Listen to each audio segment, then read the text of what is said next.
The problem with your answers, witness, is that kung yan ang sagot mo parati, hindi mo inimbestigahan ng husto.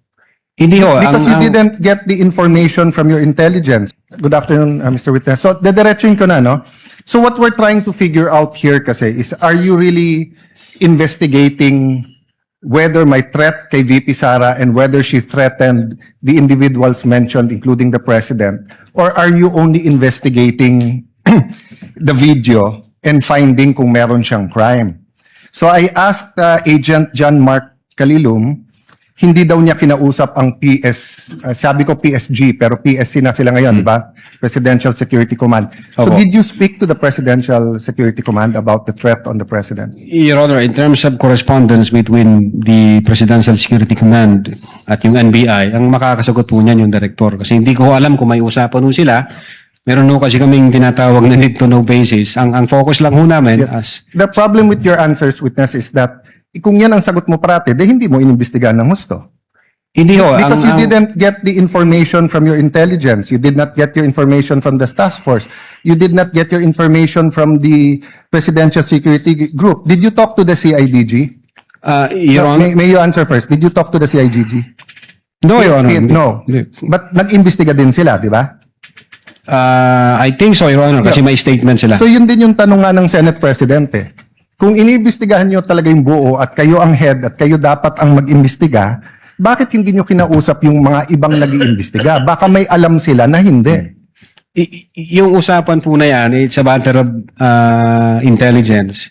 Hindi ko alam kung may usapan sila o kung wala silang usapan with the Director and with the Intelligence Service, Your Honor. Yeah, I'll take that answer, but I think at least alam nyo yung nasa isip namin and what we want clarified. Secondly, sir, all of you, yung apat, you signed the February 10, February 2025 NBI Affidavit of Investigation. Tama po ba, di ba? Yes, Your Honor, our affidavit of Tapos investigation. kasama dito yung verification nyo, basically saying that based on the records, tama tong lahat, no? Verification ng ano po, Your Honor? Sa dulo, nag-sign kayo ng verification. Verification of non-forum shopping, Your Honor? Yes. And Opo. that, aside from non-foreign shopping, give me some latitude because to explain the question. We read and understood its contents and the allegations therein are true based on authentic records. Yes, Your Honor. Yeah. So may mali ba dito? Factually, wala. Na-review mo naman to, no? May konting typo dyan, which is Hindi normal typo, naman po, Your Honor. factual. So far as I'm concerned, Sino lahat po ba ng- nag-prepare? ang team po namin with the... Tapos pinapirma sa inyo? Hindi ho, kami ho nagtulong-tulong mag-draft ng affidavit of investigation, kung ano yung legal basis namin, and then we agree, and we concluded na ito yun. Then ito yun. someone And then, typed it up, then you signed. I asked this because nung tinanong ko kay Agent Mark John Calilum, sabi niya, dito nakalagay conditional pero tingin niya absolute. You answered the same thing, it's absolute, pero dito nakalagay conditional. The utterances itself, Your Honor, is what we called event-based condition, ang classification namin. Okay. Yun So, yung utterances, Your Honor. I'll take that answer. I think mas factual yun. But sa paragraph 51, was VP Duterte ever Secretary of the Department of Justice? No, Your Honor, Department of Education. Nakalagay dito, to recall, VP Duterte resigned as the Secretary of the Department of Justice, and she herself admitted that her relationship with the President has become toxic, and she would imagine her strangling him and cutting off her head. That's typo, Your Honor. That's not a typo. A typo means yung department naging depart.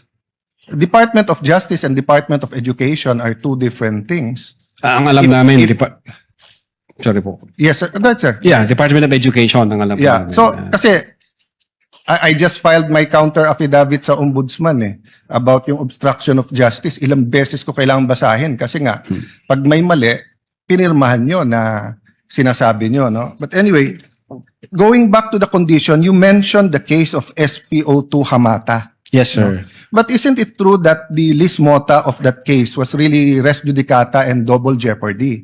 Meaning, hindi tinake up ng Supreme Court whether or not a condition. Yes, sir. Di ba? Opo. Oh, so that wasn't on point. Kasi I was going to ask, is there a difference if the condition is legal or illegal?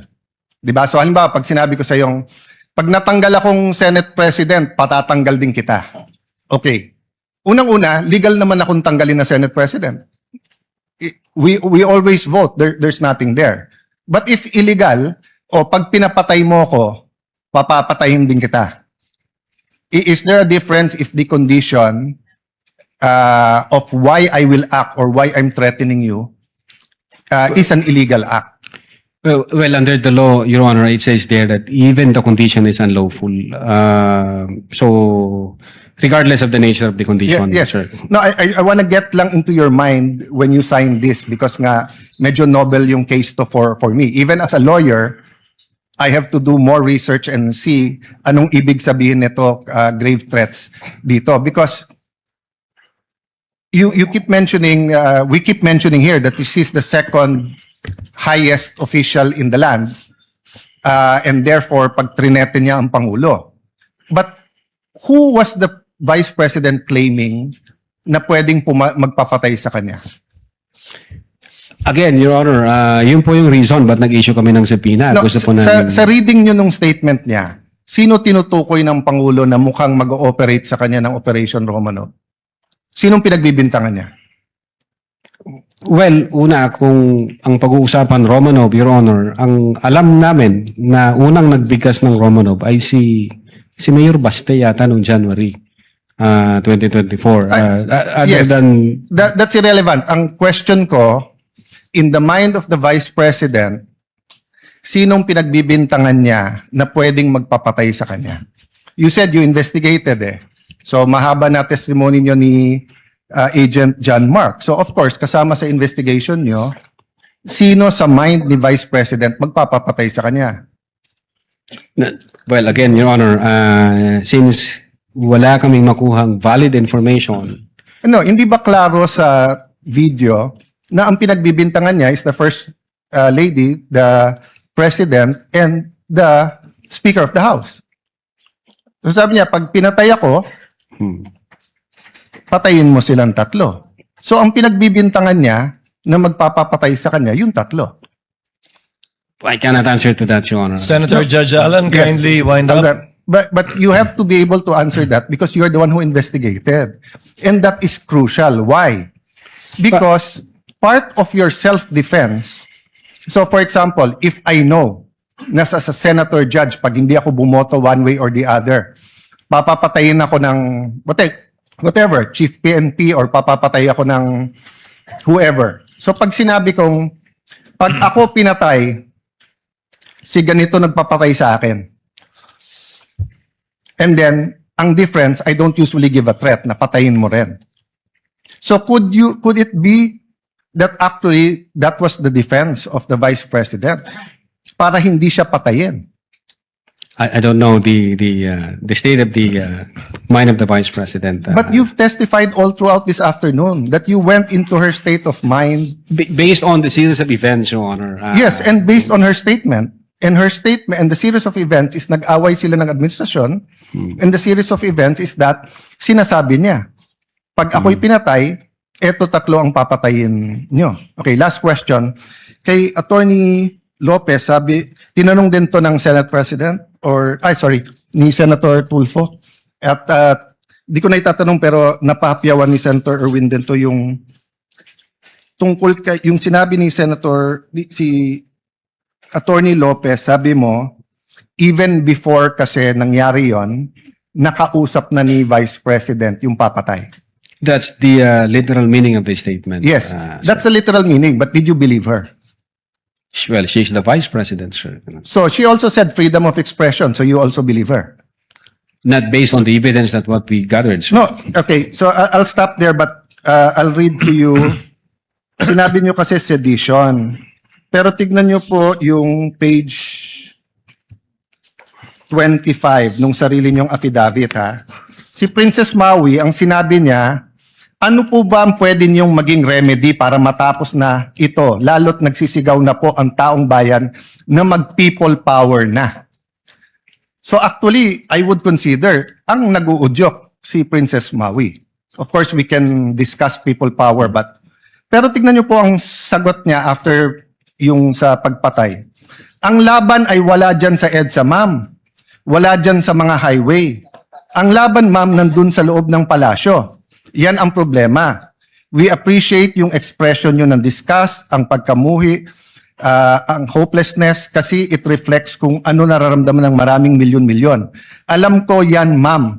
Kahit saan ako pumunta, ang sasabihin, binoto namin dahil sinabi mo, iboto namin. So if I look at that statement, parang baliktad. Parang sinasabi niyang huwag kayo mag-people power. Hindi, actually, kung babasahin po natin yung buo, may sinabi siya doon na natutuwa siya sa ginagawa nila. Sa ginagawa nila na active, nagrarally. Pero sa people power, ito yung exact. But I won't argue with you. I'm just trying to get into your frame of mind. Yes, Your When Honor. do you believe her and when do you not believe her? And what did you actually investigate? We based everything on the evidence that we've gathered. Thank you, sir. Presiding Officer. Thank you, Mr. Witness. Opo. Thank you, Senator Judge Alan Cayetano.